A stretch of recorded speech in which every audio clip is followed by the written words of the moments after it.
So we've come up to the end of the session, which I knew was going to be the case because we had many speakers. However, I would like to still allow for 2 or 3 questions, given the interest that there was previously, to engage in this conversation. Okay, now you're all hungry. Yes, one question over there. Yes, I have a question regarding once you have an MPA network, there are some things regarding the decision-making process related to planning, to financing, related to applying the law enforcement needs. So there is sometimes you find issues between a centralized model or a decentralized model. I would like to know if some of the panelists have some experience about it, how you handle with that day-to-day basis, because it's where the bits and bytes are hidden normally. You couldn't hear? Anybody would like to take up this question?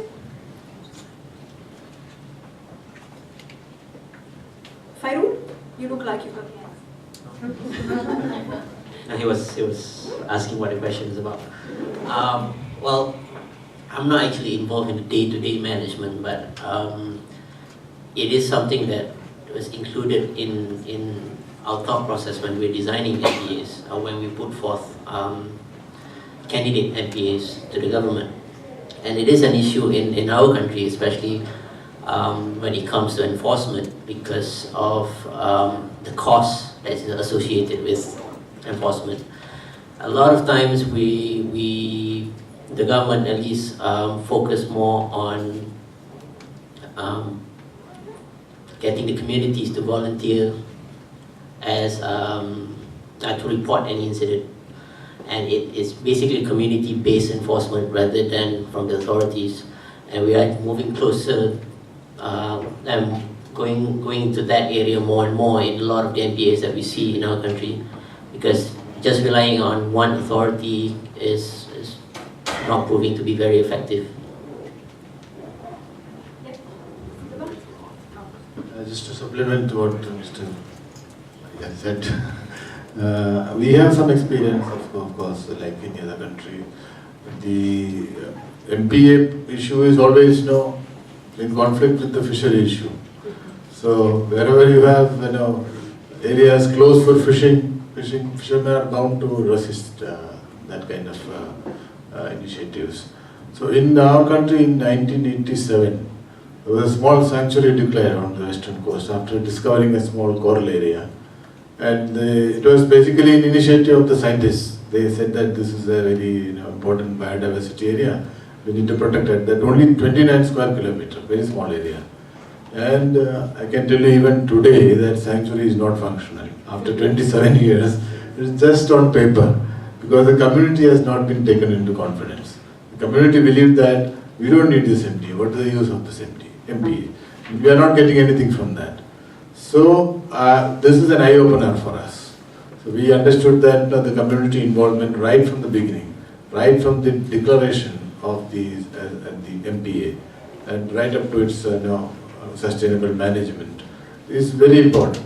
And because of that, we have slightly changed our strategy. We now open a dialogue first with the community, understand their needs, what are their fishing areas, what are their important livelihood options, whether we can supplement those options.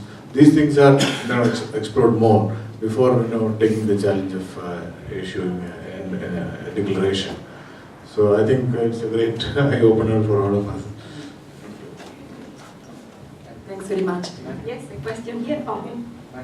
Yeah. Actually, it's a comment as well. Magali Bambari from the MEDPAN network, the network of MPA managers in the Mediterranean. And we have actually last year organized a workshop specifically on this subject of surveillance and application of rules in MPAs. And we have produced the proceedings of this workshop that gathered all MPA managers around the Mediterranean. And these can be found on our website, and they provide very good insight on best practice and what is going on in the Mediterranean region.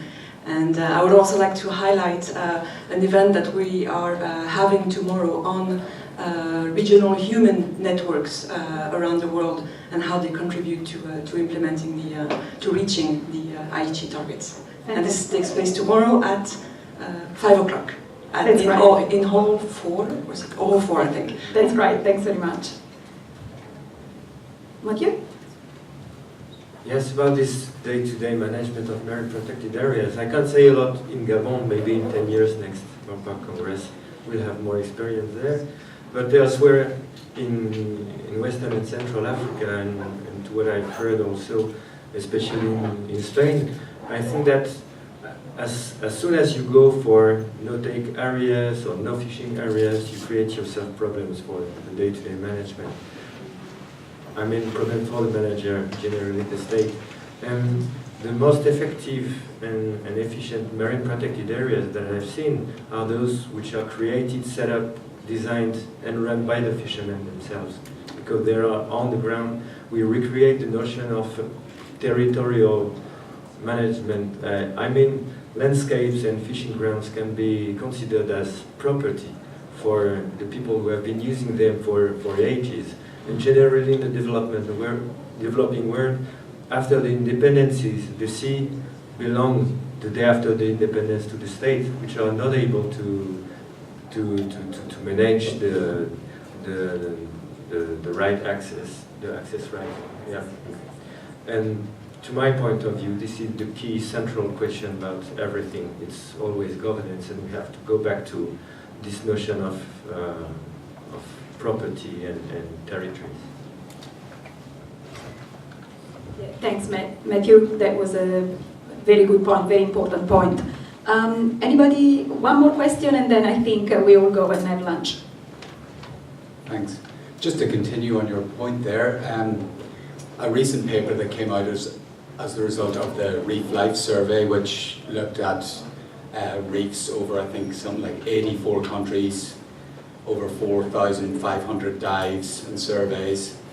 And it was very clear that obviously your goals need to be set very early, but if your goal is conservation of biodiversity, the best functioning marine parks are those that are big, that they are no-take, not limited take, no-take, they're old, and they are in some form isolated. So it is a really tricky thing to, when you set a park and you set your goals, if your goal turns out to be biodiversity conservation, that no-take is a crucial part of that, not limited take, and getting that message right from the start and being transparent and honest about that from the start is going to be crucial in the success of setting up marine parks. Otherwise, again, we just sort of, I think we might sort of doom ourselves to a halfway house where we lose the most precious species, and we maybe do a little bit better than in non-protected areas, but we don't do as well as we should.